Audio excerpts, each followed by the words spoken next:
मैं दीपक गुप्ता आप सभी को अपने YouTube चैनल ज्ञान और विज्ञान में स्वागत करता हूं। विज्ञान से जुड़ी चीज़ों को जानने के लिए हमारे चैनल को सब्सक्राइब तथा अपने दोस्तों में शेयर करें। आज हम जिस टॉपिक का बात करेंगे उसका नाम है मनुष्य का हृदय। हृदय जिसको दिल भी कहा जाता है। मानव का सबसे खूबसूरत अगर कोई अंग है तो वो हृदय है। मुँह भले ही काला हो चलेगा पर दिल काला नहीं होना चाहिए। तो आखिर हृदय का काम क्या होता है? हृदय को इंग्लिश में हार्ट कहते हैं। अगर आपसे क्वेश्चन पूछे कि हृदय क्या है तो हम कह सकते हैं कि हृदय जो है एक केंद्रीय पंपिंग यंत्र है जो ब्लड पे जो रक्त पे दबाव बनाकर संपूर्ण शरीर में रक्त को पहुंचाने का कार्य करता है। तो रक्त जो है वो एक केंद्रीय पंपिंग यंत्र है जो रक्त पर दबाव बनाकर संपूर्ण शरीर में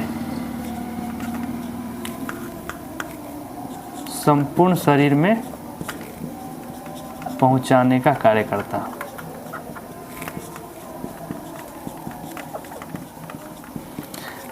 और हमारा जो हृदय है वो अत्यंत कोमल अंग है। और हृदय जो है, हृदय के चारों ओर एक पतली सी झिल्ली होती है जिसे पेरिकार्डियम झिल्ली कहते हैं। तो हमारा हृदय जो चारों ओर से घिरा होता है उस आवरण का नाम क्या है? उस झिल्ली का क्या नाम? पेरिकार्डियम झिल्ली। तो ऑब्जेक्टिव क्वेश्चन अगर पूछता है कि हृदय के चारों ओर जो झिल्ली होती है उस झिल्ली को क्या कहते हैं? पेरिकार्डियम झिल्ली। समझते हैं अब हृदय के बारे में। अगर आपसे क्वेश्चन पूछे कि मानव के हृदय में कितने कक्ष होते हैं या कितने वेशम होते हैं तो 4 कक्ष या इसको वेशम भी बोला जाता है। तो मानव में कितने वेशम होते हैं? 4। मनुष्य के हृदय में 4 वेशम होते हैं जबकि मेढक में 3 होता है और मछली में 2 होता है। मछली के हृदय में कितने वेशम होते हैं? 2। मेढक में 3 और मनुष्य में 4। और मनुष्य के हृदय में जो 4 कक्ष होते हैं तो ये 4 कक्ष, लड़कों का दिल बहुत बड़ा होता है। 4 कक्ष में एक पत्नी के लिए, एक साली के लिए, एक साली के सहेली के लिए और एक घरवाली के सहेली के लिए, ये चारों कक्ष फुल रहता है और भी उसमें खाली होता है जगह, कोई भी आ सकता है। तो ये हो गया हृदय आपका। ये क्या हो गया? हृदय। तो हृदय में कितने वेशम होते हैं? 4। 4 में ऊपर वाले जो भाग होते हैं उसको अलिंद बोला जाता है और नीचे वाले हिस्से को निलय बोला जाता है। 9 से नीचे और 9 से निलय। तो हृदय के नीचे वाले जो वेशम होते हैं उसको क्या बोला जाता है? निलय। और ऊपर वाले को अलिंद। हृदय का जो आकार होता है वो 3 कोना होता है। और अगर आप बंद मुट्ठी करते हैं तो हर व्यक्ति का जो जितना बड़ा मुट्ठी होता है बंद, उतना ही बड़ा उसका हृदय होता है। तो ये जो हृदय है, हृदय में कितने वेशम हो जाएंगे? 4। ऊपर वाले को क्या कहेंगे? अलिंद और नीचे वाले को निलय। और अलिंद वाले जो भाग होते हैं वो थोड़ा चौड़ा होते हैं जबकि ये भाग थोड़ा सरकरा होते हैं। तो हृदय का ऊपरी भाग क्या होता है? चौड़ा होता है जबकि नीचे वाला भाग सरकरा होता है। और इसकी जो भाग होती है, निलय की जो मोटाई होती है वो अलिंद से ज़्यादा होती है। इसका कारण ये होता है कि अलिंद, निलय का काम होता है जो रक्त जो आता है उस पर दबाव बनाकर और शरीर में पहुंचाना और अशुद्ध रक्त को फेफड़ा तक पहुंचाना। तो ये दबाव बनाता है और यही दबाव बनाने के कारण निलय की जो दीवार होती है वो मोटी होती है। निलय की दीवार क्या होती है? मोटी होती है। तो देखिए ऊपर वाले हिस्से अलिंद होते हैं। तो इस साइड वाले को, ये जो हिस्सा दिख रहा है इसको बोलेंगे बायां अलिंद और इस साइड वाले को बोलेंगे दायां अलिंद। फिर इधर बात करें निलय का तो ये बायां निलय और ये दायां निलय। तो 2 अलिंद और 2 निलय। दायां अलिंद, बायां निलय और दायां निलय। अब देखिए यहाँ पे लिखा है, ये तो समझ में आ गया आपको कि हृदय में कितने कक्ष होते हैं? 4। 2 अलिंद होते हैं और 2 निलय। दायां बायां अलिंद और दायां बायां निलय होता है।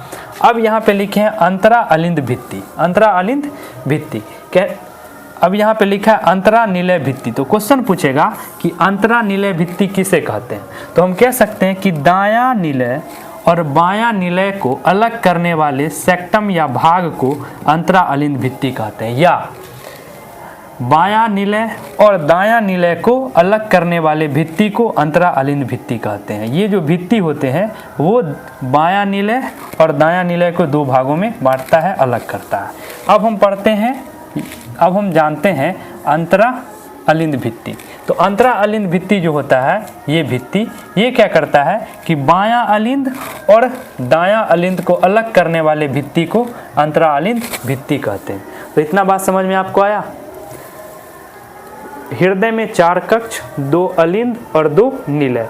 नीचे वाले भाग को निलय बोलते हैं और ऊपर वाले भाग को अलिंद बोलते हैं। अलिंद का जो होता है भाग चौड़ा होता है और निलय का भाग थोड़ा संकरा होता है। और निलय की जो दीवार होती है मोटी होती है, क्योंकि ये प्रेशर बनाता है, इसलिए इसकी दीवार क्या होती है, मोटी होती है।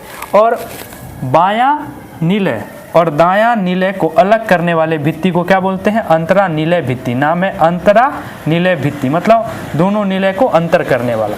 फिर यहाँ लिखा है अंतरा अलिंद भित्ति। तो बायां अलिंद और बायां अलिंद और दायां अलिंद को अलग करने वाले भित्ति को अंतरा अलिंद भित्ति कहते हैं। इतना बात समझ में आया। अब ये है द्विदली कपाट।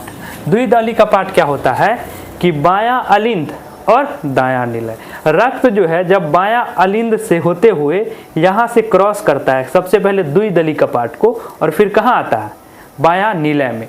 तो जब रक्त जो है बायां अलिंद से बायां निलय में आता है तो इस पे एक कपाट लगा होता है। इसका काम होता है सिर्फ रक्त को बायां अलिंद से बायां निलय में आने देना।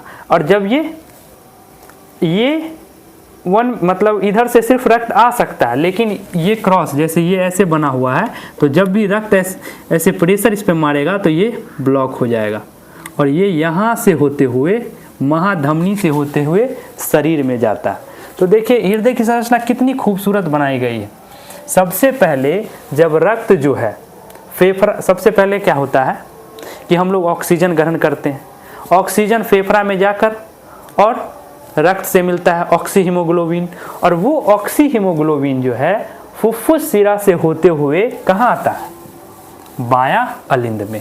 और बायां अलिंद में आने के बाद वो किसको क्रॉस करता है, द्विदली कपाट को, और द्विदली कपाट को क्रॉस करके आता है बायां निलय में, और निलय इस पे दबाव बनाता है। तो अगर ये दबाव बनाएगा तो इधर जो है इससे आता है तो ये इधर भी जा सकता है, लेकिन नहीं, ये इस तरह का बना हुआ कपाट होता है जो सिर्फ ये आने दे सकता है, लेकिन जाने के क्रम में ये ब्लॉक हो जाएगा।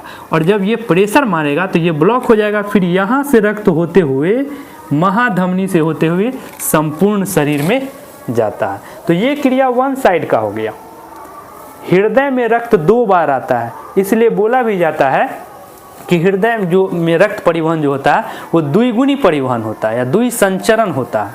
अब देखिए सबसे पहले आप समझे कि ऑक्सीजन को ग्रहण करते हैं हम लोग, फेफड़ा में आता है, फेफड़ा में रक्त से मिलकर ऑक्सी हीमोग्लोबिन बनाता है, और वो ऑक्सी हीमोग्लोबिन फुफ्फुस शिरा से, जहाँ भी फुफ्फुस लग जाए तो आप समझ जाइएगा कि ये जो नस है, ये जो शिरा है या धमनी हो या शिरा, वो कहीं ना कहीं फेफड़ा से जुड़ा हुआ होता है। फुफ्फुस शिरा नाम है, फुफ्फुस शिरा, तो ये फेफड़ा से कांटेक्ट होता है। तो ये फेफड़ा से होते हुए रक्त फुफ्फुस शिरा से होते हुए आता है बायां अलिंद में, और बायां अलिंद में आने के बाद ये द्विदली कपाट को क्रॉस करते हुए आता है बायां निलय में, और फिर निलय इस पे दबाव बनाता है तो ये ब्लॉक हो जाता है, और इस रास्ते से महाधमनी से होते हुए संपूर्ण शरीर में प्रवेश करता है। तो ये वन साइड हो गया, जहाँ से फेफड़ा से हृदय, फेफड़ा से सबसे पहले फुफ्फुस शिरा से होते हुए रक्त बायां अलिंद में, बायां अलिंद के बाद द्विदली कपाट को क्रॉस करेगा, फिर आएगा बायां निलय में, फिर इस निलय इस पे प्रेशर बनाएगा, फिर महाधमनी से होते हुए संपूर्ण शरीर में जाएगा। अब संपूर्ण शरीर में जाने के बाद शरीर में कोशिका है, वहाँ उपापचय क्रिया होती है, जिसके फलस्वरूप कार्बन डाइऑक्साइड का निर्माण होता है। अब वो कार्बन डाइऑक्साइड पुनः रक्त में मिलेगा तो वो कार्बोक्सी हीमोग्लोबिन हो जाएगा। अब जो है संपूर्ण रक्त जो है कार्बन डाइऑक्साइड को लेते हुए शरीर में से आएगा, यहाँ आपको सबसे पहले आएगा महाशिरा में। कहाँ आएगा, ये महाशिरा से होते हुए रक्त, महाशिरा से रक्त होते हुए पहले आएगा दायां अलिंद में, फिर दायां अलिंद और दायां निलय के बीच एक त्रिदली कपाट होता है। इस त्रिदली कपाट को क्रॉस करते हुए रक्त आएगा दायां नीलय में। फिर दायां नीलय में आने के बाद नीलय इस पे दबाव बनाएगा तो ये ब्लॉक हो जाएगा। फिर यहाँ से होते हुए रक्त जो है आएगा किससे, फुफ्फुस धमनी से पुनः फेफड़ा में चला जाएगा और वहाँ कार्बन डाइऑक्साइड अलग हो जाएगा और पुनः रक्त पुनः जो है वो मिलने के लिए तैयार हो जाएगा। तो इस तरह से हमारे हृदय कार्य करते हैं। हृदय में 4 वेशम होते हैं, 4 वेशम में 2 अलिंद और 2 नीलय, दायां अलिंद और दायां नीलय, ऊपर वाले भाग को अलिंद और नीचे वाले भाग को नीलय। ये हो जाएगा आपका दायां अलिंद और दायां नीलय। दायां अलिंद और दायां नीलय के बीच अलग करने वाले भित्ति को क्या बोलते हैं, अंतरा अलिंद भित्ति।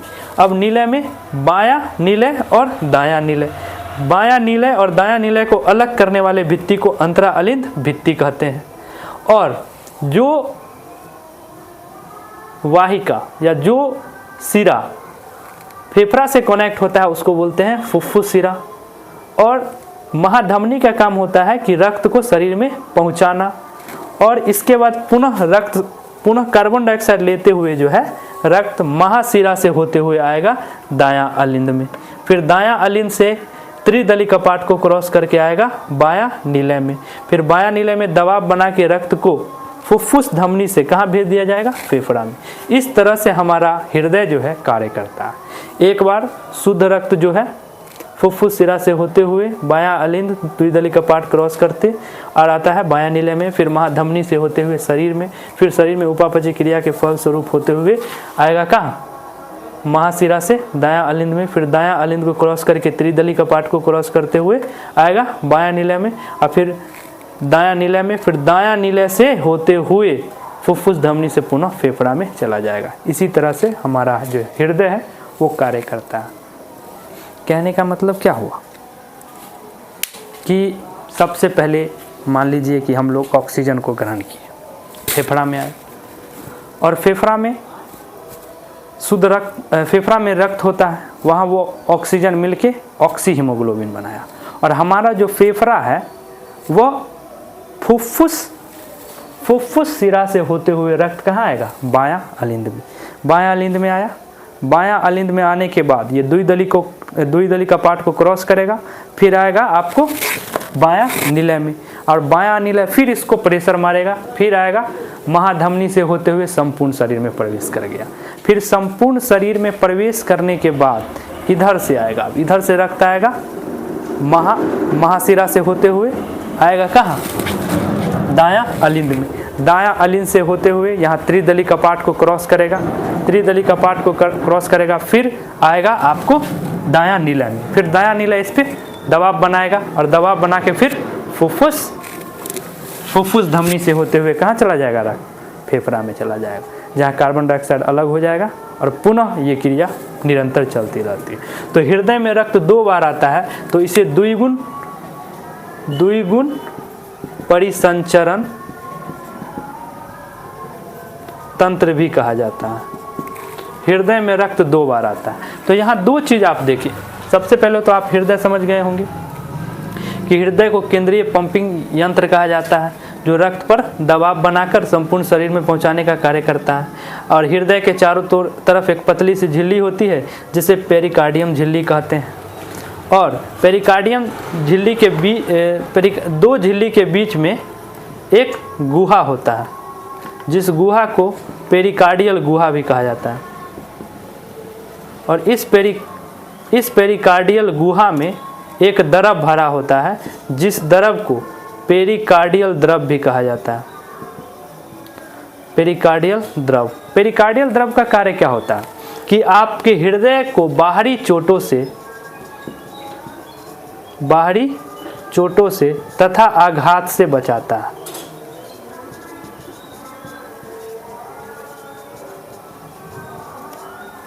बाहरी चोट और आघातों से बचाता है। अगर आपसे क्वेश्चन पूछे कि मानव हृदय का सचित्र वर्णन करें तो इस तरह से आप लिख सकते हैं। आप कैसे लिख पाइएगा, एक बार समझ लीजिए। मनुष्य ऑक्सीजन को ग्रहण करता है, जहाँ फेफड़ा में आने के बाद ऑक्सीजन रक्त से मिलकर ऑक्सी हीमोग्लोबिन बनाता है और वो ऑक्सी हीमोग्लोबिन फुफ्फुस सिरा से होते हुए बायां अलिंद में आता है। फिर बायां अलिंद के बाद द्विदली कपाट को क्रॉस करते हुए बायां नीलय में आता है। फिर बायां नीलय इस पर दबाव बनाता है और जो महाधमनी से होते हुए संपूर्ण शरीर में जाता है।